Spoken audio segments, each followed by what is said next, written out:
ঈদগাহে ঈদুল ফিতরের নামাজ আদায় করছেন মুসলিম ধর্মাবলম্বীরা, আর তাদের উপর ফুলের পাপড়ি ছিটিয়ে দিচ্ছেন হিন্দু ধর্মাবলম্বীরা।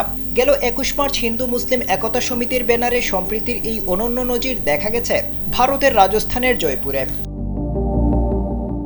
ভারতীয় সংবাদ মাধ্যম জানিয়েছে, হাজার হাজার মানুষের অংশগ্রহণে অনুষ্ঠিত ঈদের নামাজে হিন্দু ধর্মাবলম্বীদের এই উদ্যোগ ঐক্য, শান্তি এবং সম্মিলিত উদযাপনের বার্তা হিসেবে দেখা হচ্ছে।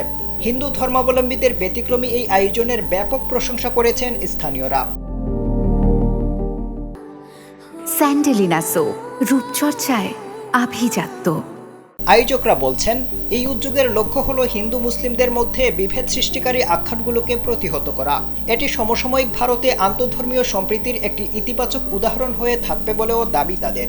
ভিডিওতে দেখা যায়, ঈদগাহে ঐতিহ্যবাহী পোশাক পরে সজ্জিত হয়ে যাচ্ছেন মুসলিমরা। তারা শান্তিপূর্ণ ও উৎসবমুখর পরিবেশে নামাজ আদায় করছেন। নামাজ শেষে যাওয়ার সময় তাদের উপর ফুল ছিটিয়ে দিচ্ছেন হিন্দু স্বেচ্ছাসেবীরা, যা এক আবেগঘন ও দৃষ্টিনন্দন মুহূর্ত তৈরি করেছে।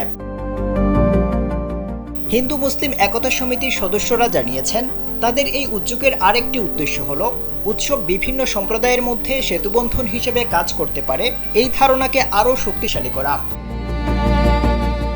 এ বিষয়ে একজন আয়োজক বলেন, ধর্মীয় পরিচয়ের ভিত্তিতে মানুষকে বিভক্ত করার প্রচেষ্টাকে অবশ্যই প্রতিহত করতে হবে। তিনি জোর দিয়ে বলেন, অভিন্ন সাংস্কৃতিক মূল্যবোধ পরিচয়ের ঊর্ধ্বে মানুষকে একত্রিত করে। ঘটনাস্থলে উপস্থিত হিন্দু কর্মকর্তা ও জনপ্রতিনিধিরা মুসলিমদের শুভেচ্ছা জানান এবং এই উদ্যোগের প্রশংসা করে বলেন, এ ধরনের কাজ পারস্পরিক শ্রদ্ধা ও সামাজিক সংহতিকে আরও শক্তিশালী করবে। আফদাল হুসাইন, কালবেলা।